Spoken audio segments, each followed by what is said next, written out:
Welcome to MMA Daily, Episode 5, Preparing a Masterpiece. A matchup tailor-made for box office success is still yet to be finalized, and Colby Covington is putting the blame on his adversary. For a while now, Covington has been tied to a grudge match with his former friend and training partner, Jorge Masvidal, but the two have yet to cross paths inside the octagon. Uncle Chael calls Colby Covington to discuss the latest contract talks. What's going on with Colby and George? I don't know of a fight that is more obvious that needs to be booked. I have not heard from Masvidal. And I mean in the media. Colby's been pretty vocal this week. Colby said he doesn't want to do the fight. Colby even suggested put us on The Ultimate Fighter. Which, by the way, is a fantastic idea. But we haven't heard from Masvidal aside from rumor. But the rumor is these boys are going to be fighting by March.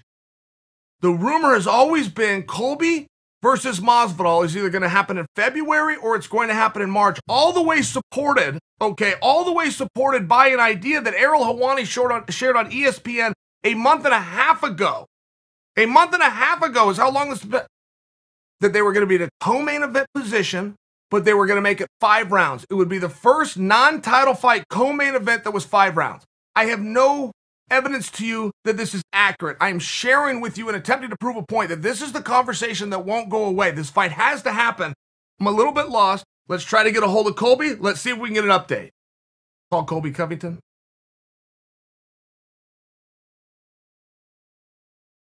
All right, we got a crapshoot here.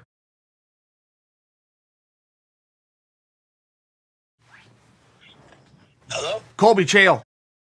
Chael, what's going on? Well, first off, happy holidays. I got to tell you, man, you have been the talk of the town. You and Masvidal is about the hottest topic going around the entire sports world right now. What is going on there, man? Is that fight happening? And if not, what in the hell is holding it up? You know, I hope it's happening. You know, last I heard from Dana and the UFC, they said they're going to make it happen. You know, I've been on it since day one, Chael. Since I fought Tyron Woodley and ended his career and left him out on a stretcher, I agreed to fight Masvidal in September. You know, it's clear who wants to fight. You know, it's clear who doesn't want to fight. You know, and there's probably a reason he doesn't want to fight me. He's experienced this before. So this is the easiest paycheck of my life. This is free money. He's not even as good as Tyron Woodley. Tyron Woodley's an actual world champion, not a BMF. If this guy, Street Judas Masvidal, was such a BMF, such a bad motherfucker, he wouldn't be running. He wouldn't be dodging fights. So, you know, the only reason this is getting held up is because of Street Judas Masvidal. All right. Hey, I appreciate you, buddy. I'm sorry to catch you off guard like this. I'm making a show. I'm actually recording you. I hope that's cool. Anytime for you, Uncle Tim. I appreciate it. Talk to you, Colby. Bye. Michael Chandler will be making his UFC debut at UFC 257, the biggest card in over a year, set to take place January 23rd at Fight Island. Josh and John of the Weighing In podcast give their predictions and says a 3-round fight changes everything. What is your take on this fight? That's one of the tougher fights, I think, for Chandler in the lightweight division at the UFC. Hooker is long, super long, and his stand-up is good. He's tough as nails. His takedown defense is actually really good. So Chandler's going to have to stand with him for a while. And if there's anything that we know, the camp that Hooker comes from, they're pretty good in the stand-up game. I don't know why, but some of those guys from there, they do pretty well. So not that Chandler cannot hurt him. He can hurt him to the body at times. We saw, you know, what Dustin Poirier was able to do later on in his fight with Hooker, going to the body. But this is a barn burner fight. This is a fight that I think is, you know, exactly, if you're Michael Chandler, you got to love this matchup. You got to say, man, this is what I want to prove to everyone. I want to go out and show you how I can put it on this guy. And if you're Hooker, you want to go, I want to introduce you to the UFC and make you realize you made a huge mistake.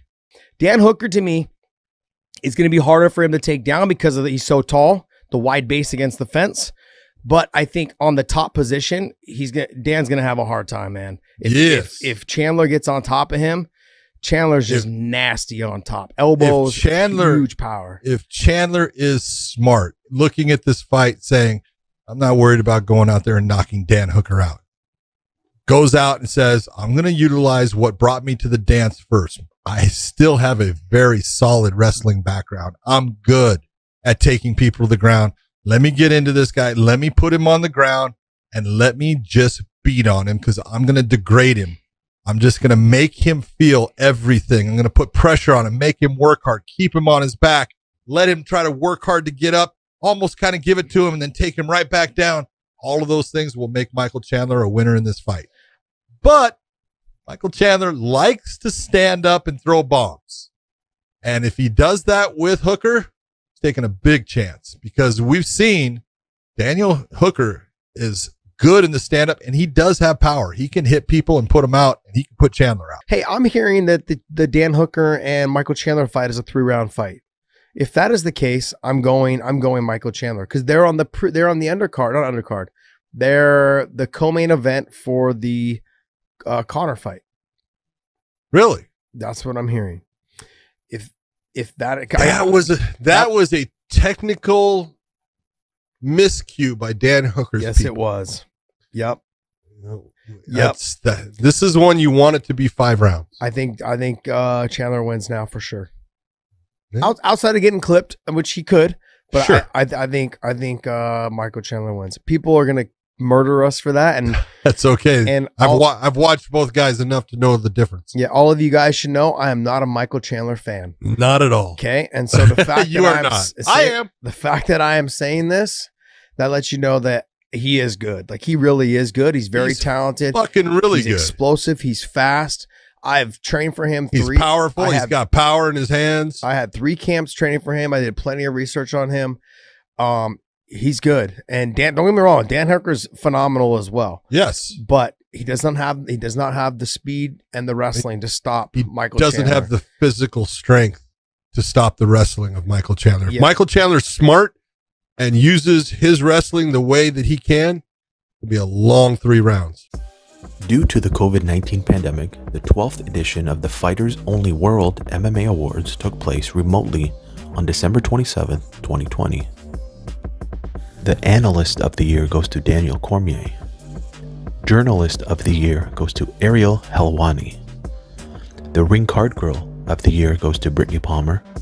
Referee of the Year goes to Herb Dean. Gym of the Year goes to the American Top Team.